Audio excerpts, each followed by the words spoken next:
Let's see what time is it now. 5:21 a.m. I went out with the impression that it would end by 5 a.m. plus the halftime show, because apparently they have a show during halftime, and I did not expect BTS to be performing until I heard them performing Dynamite. I was busy eating. Then when I heard Dynamite, I looked up, oh my gosh, BTS performing. I quickly recorded a story on my IG account.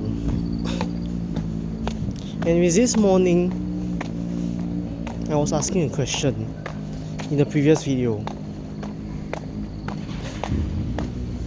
Do we need, what the heck? Who booked the limo cab? Bro, it's like, yeah, it's a limo cab, oh my god. Anyways, so the question is, do we need shuttle bus services for people going to FIFA World Cup screening? And the answer is depends. On the way there, okay, so we'll use today's match as a gauge. On the way there to a screening venue, today's match started at 3 a.m. Singapore time. So I'll say we'll need to run feeders to the nearest screening venue. If people want a bus service, we run feeders to the nearest screening venue, and also Stadium Direct to the Kallang, if the Kallang is doing screening also lah. Cause I'm not sure whether tonight I'm not sure for the final they did, but probably they have a screening for that.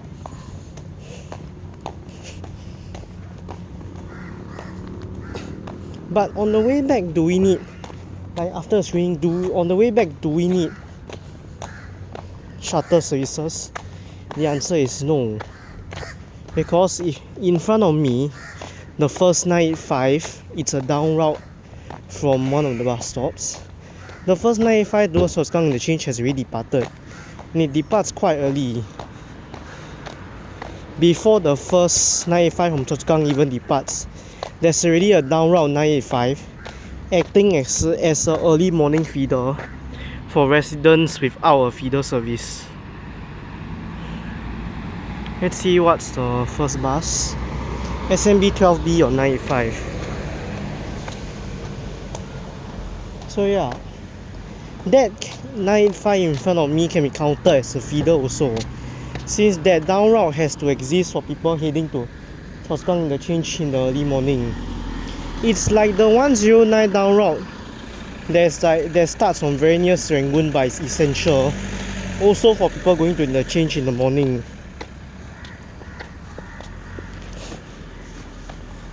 So yes, on the way to a screening venue, we need both feeder services and Stadium Direct. But on the way back, we don't need the feeder services, because the normal feeder services would have started by then. But do we need Stadium Direct from the Kallang? Answer is a big yes.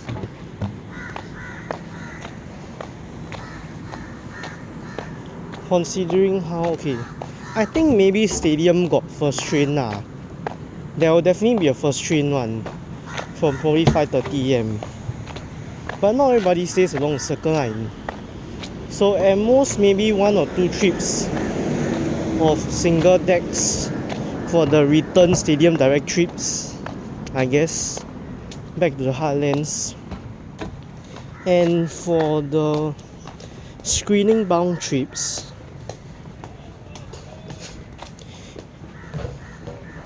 I think every possible shuttle feeder and Stadium Direct service, feeder maybe 30 minutes frequency, then you put single deck, it should work. Was there a go or not? I heard people cheering. I left early. Okay, anyways, so feeder shuttle 30 minutes with SD, preferably running throughout the night for anybody who isn't staying throughout the match. Stadium Direct screening bound, maybe you have, I'll say maybe you have 2, 3, 4, I don't know, but all single deck. And all these trips, why got 715 in Big Y1? 715 is from Jurong East to Jurong Island, what the heck? Anyways, okay, Stadium Direct screening bound 2, 3, 4, I don't know, trips all single deck, and make sure, and everybody will be squeezed on it. That's the problem. Each trip has to be fully cramped to justify the need for such a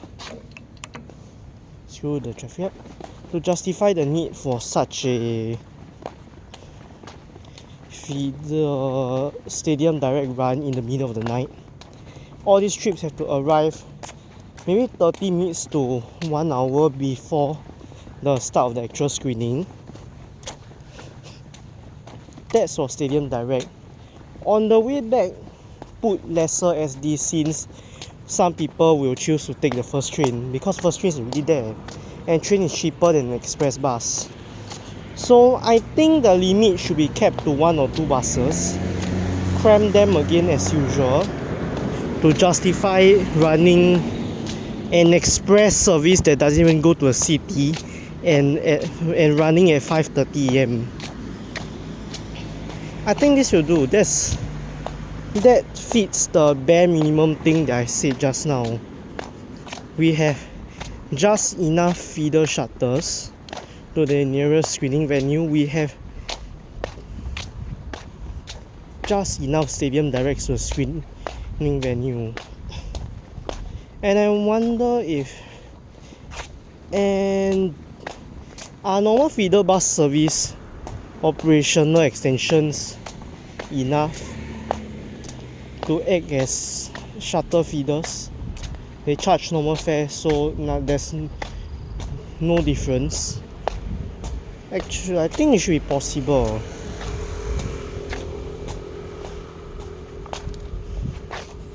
I think a lot of feeder services go to screening venues, so that should be enough. Maybe for those, maybe you'll do temporary short trip service or down route for screening venues where there's no feeder service, or like for key connection from residential estate to screening venue. Like let's say the residential estate has no feeder, but the issue is, will there even be enough demand from the said residential estate to justify running a direct temporary down route short trip etc. to the nearest screening venue is the question. Unfortunately, I don't think so, and it's probably easier for the residents in the estate to just walk to the nearest feeder service. This is for normal HDB town lah. If the residential estate in concern is like in the central area, or those estates in the middle, at the most random places like Empress Place, central area, where else? Queenstown is still a town.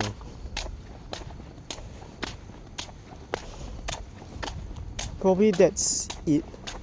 Okay, maybe Toyi Drive also, like those estates that are in the middle of non-HDB areas.